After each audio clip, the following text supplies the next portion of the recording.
ठरलं तर मगच्या आजच्या भागामध्ये आपण बघणार आहोत जसं साक्षी प्रियाला कानाखाली मारते, साक्षीला उत्तर देण्यासाठी प्रियाही तशीच तिच्या कानाखाली मारते आणि म्हणते इथं कोणीही बरोबर कोणीही चूक नाहीये, सगळ्यांची बरोबरी एक आहे, चल तिथे खाली जाऊन बस.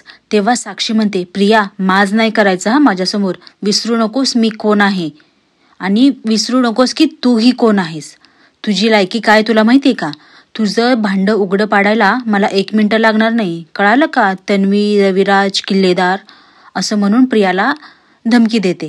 त्यावर प्रिया साक्षीला उत्तर देत म्हणते तुला तो व्हिडिओ आठवतोय का गं, ज्यामध्ये मी लिहिलं आहे की तुम्ही कसं मला तन्वी बनवलं आणि कसं मला किल्लेदारच्या घरी पाठवलं, त्या व्हिडिओमध्ये तुझ्या बापाचे सगळे पाप केलेले काळे धंदे आहेत, आणू का तो व्हिडिओ सगळ्या जगासमोर आणू.